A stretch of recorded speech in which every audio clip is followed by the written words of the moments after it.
into the Buccaneers Texans game. What'd you think? Because we didn't watch it together. So, it really sucked because I placed a bet for C.J. Stroud and Baker to both throw 3 touchdowns because I was like, fuck it, I'll slap $5 And Baker on only this. threw 2.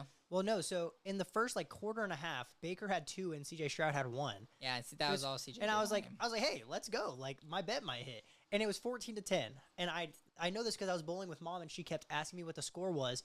We got into the fourth quarter, and it was still 14-10. I know that game. The game got boring. Both the offenses weren't playing very well. It was a really good defensive game. Yeah, D'Amico Ryans and Todd Bowles, dude. Baker in the fourth quarter balled out.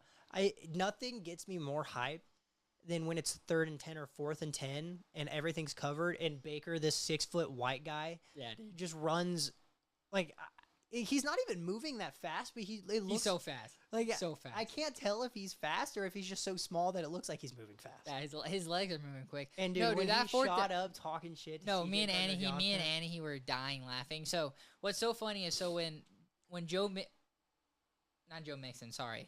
Nick Chubb got that run, I was saying, let him score. Yeah. And then I wanted to look at Annie, and she was like, and I was like, wait, I don't know if we should have let him score. And I just didn't say anything because I was gonna say, you want to give Baker a time? Give Baker the fucking ball. Yeah. Give Baker the ball, and he's gonna win. I literally deep down, I had so much fucking faith that Baker's gonna get this game. I just didn't want to say it out loud, and he fucking did it. He consistently delivers in late games. I'm sorry, it's so hard not to put him the top 5 are so good. I get Stafford. He's 6 He's definitely for me. 6 or 7.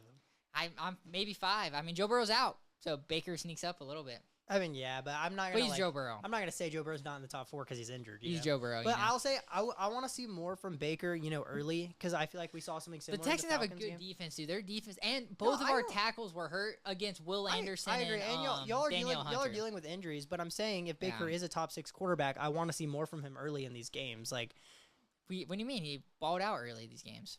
Or it was a late game. So against the Falcons, he didn't ball out early, and then last game, the second and third quarter, bit of mix. This Jets game. So coming into this Jets game, Tyrod's playing. Justin Fields out. This should be a free win. This should be a free win. So hopefully that will help. But no, Baker is great. I'm not trying to take anything away from him. No, yeah, of course. He definitely. I mean, he had a couple sketchy throws that probably should have been picked off, especially early in the game. He had 17 picks, and he's had 2 throws. He had 2 throws this year that should have been picks. So for me, a Baker guy.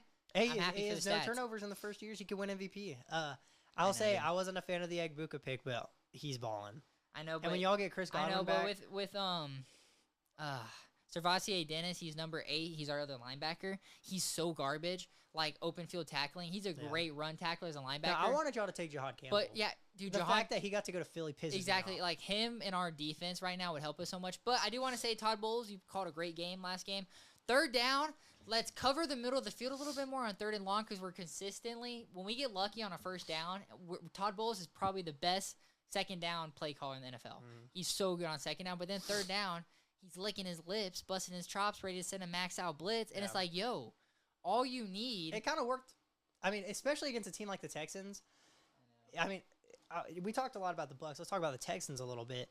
Like I told you earlier, C.J. Stroud's not playing great. I'm going to keep it a buck. But, I mean, dude, his offensive line is actually... C.J. Stroud's so good. His offensive line is terrible. It blows my mind how they had, a bottom 5 ranked And, Yaya Diaby barely could get to him. I mean, fucking... It blows my mind that the Texans had, a bottom 5 ranked offensive line last year, and then they trade Laramie Tunsil away. I still don't understand that because it's not like this is a team that needs a rebuild and you needed those draft picks. You needed Laramie Tunsil on the offensive line. I agree. And now you have nobody blocking for C.J. Stroud. Whenever C.J. Stroud can barely get through a read progression against the Bucs, who have no pass rush, that's a problem. I agree. But C.J. Stroud, I'm not going to sit here and act like he's playing perfect. He needs to play better. But that offensive line is terrible, and it sucks. Bucs are 2-0. We're going through injuries right now, and we're about to get into a hard part of our season. So getting these wins now are great. We're about to play Philly. We're about to play the Lions. So I am stoked. Yep. We're going to cut to commercial break. Watch the full episode. Link in description.